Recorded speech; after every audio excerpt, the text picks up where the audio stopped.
আসসালামু আলাইকুম। আপনারা সবাই কেমন আছেন? আশা করছি সবাই ভালো আছেন। আমরাও আলহামদুলিল্লাহ ভালো আছি। নতুন আরও একটা ভিডিওতে স্বাগত জানাচ্ছি। তো ছুটির দিন, সেজন্য বেশি তাড়াহুড়ো নেই। কাজের ইচ্ছামতো উঠছি, উঠে এই যে এখানে আজকে বানাবো, রসমালাই বানাবো। রসমালাই বানানোর ট্রাই করব। মেয়ে অনেকদিন ধরে বলছে যে রসমালাই খাবে। তো এর আগে আমি একবার বানাইছিলাম, ইউটিউব দেখে বানাইছিলাম। কিন্তু পারিনি, হয়নি, গলে যাচ্ছিল শুধু। ইয়েতে দেওয়ার পরে খালি গলে যাচ্ছিল, একদমই হয়নি, পারছিলাম না। তো আবার দেখি, ইউটিউব দেখে আবার ট্রাই করছি যে দেখি হয় কি না। তো ভালো করে দেখলাম যে কিভাবে করতে হবে। তো দেখি এবারে হয় কি না। তো ইউটিউব দেখে যেভাবে বলছে সেভাবে ট্রাই করছি। তো প্রথমে আমি গুঁড়া দুধ নিয়ে নিয়েছিলাম, তারপরে ওর মধ্যে ঘি দিলাম, বেকিং পাউডার দিলাম, দিয়ে ভালো করে ডিম দিয়ে মেখে নিচ্ছি। এখানে একটা ডিম নিয়েছি, আর ডিমটা আমার ছোট, সেজন্য পুরো ডিমই লেগে গেছিলো। তো ভালো করে সব কিছু মেখে নিচ্ছিলাম। তো এই যেভাবে বলছে সেভাবেই মাখায় নিছি। নিয়ে এখন এটা আমি ঢেকে রেখে দিব কয়েক মিনিটের জন্য, 5-10 মিনিটের জন্য এটা আমি ঢেকে রেখে দিব। তারপরে দেখি যে শক্ত হয় কিনা। যেভাবে বলছে সেভাবে করছি। তো হ্যাঁ, এই যে কি সুন্দর শক্ত হয়েছে, অনেকটাই শক্ত হয়ে গেছিল। তো আমি এটা এখন গোল গোল করে শেপ করে, রসমালাই শেপ করে গোল গোল করে নিব।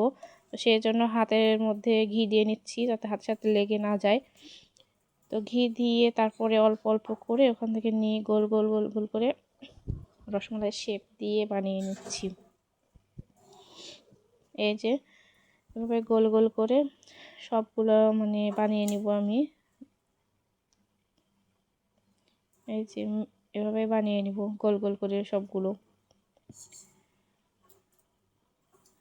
আর মেয়ে তো বারবার রান্নাঘরে আসছে দেখার জন্য কখন হবে এটা রসমালাই কখন হবে, বারবার আসছে। তো আমি বলছি বানাইতে তো একটু টাইম লাগবে, একটু ধৈর্য ধরো। তো ও আসছে, আবার ঘরে যে বসতে একটু পরে আবার আসছে, ওরকমই করছে। তো এই যে একটা একটা করে সবগুলো আমি গোল গোল করে বানিয়ে নিছি। এই যে সব বানানো কমপ্লিট। এটা এখন এভাবে রেখে দিব। দিয়ে আমি চুলায় দুধ বসিয়ে দিছি আগেই।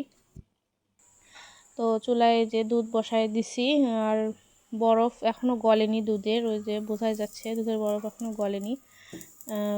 তো আর একটু ভালোভাবে জাল হোক, ভালো জাল হয়ে তারপরে কমে আসলে তারপরে ওগুলো দিব।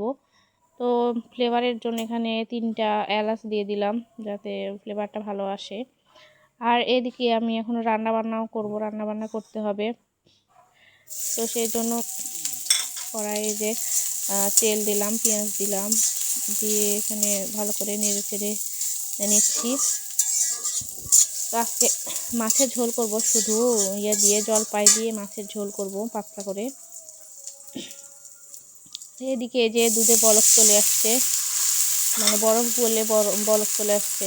তো এদিকে আমার পেঁয়াজও পুড়ে যাচ্ছিল, ওদিকেও এদিকে দেখতে হচ্ছে, দুই দিকে হয়ে গেছে। তো এদিকে পেঁয়াজ পুড়ে যাচ্ছিলো, আবার পানি দিলাম, দিয়ে ওর মধ্যে মরিচের গুঁড়া, হলুদের গুঁড়া, তারপরে লবণ, তারপরে বাটা মশলা, এগুলো সব কিছু দিয়ে ভালো করে এবার নেড়ে চেড়ে দিচ্ছি। আবার ওইদিকে দুধও দেখতে হচ্ছে যে কি হলো, দেখি এবার।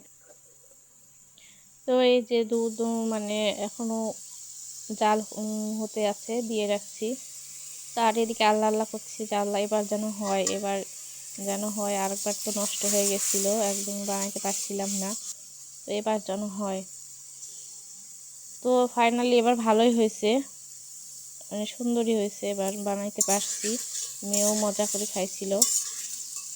তো এই যে আমার মশলা কষানো এদিকে হয়ে গেছে, এর মধ্যে আমি মাছ দিয়ে দিছি। আজকে মাছ ভাজিনি, এভাবেই দিয়ে দিলাম মাছ দিয়ে।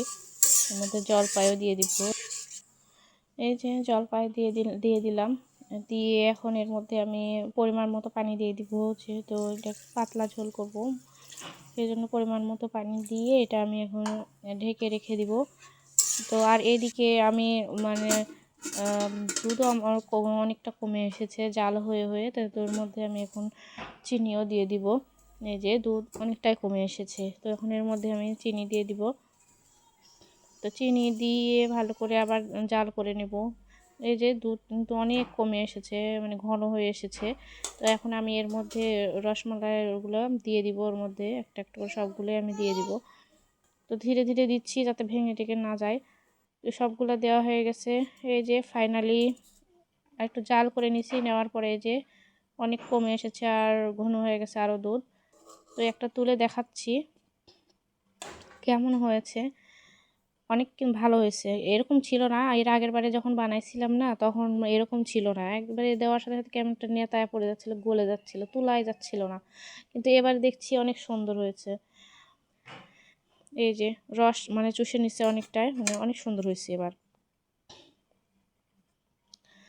তো আমি এখান থেকে আবার একটু কেটে টেস্ট করে দেখছিলাম যে কেমন হয়েছে। অনেক মজা হয়েছিল, অনেক মজা হয়েছিল।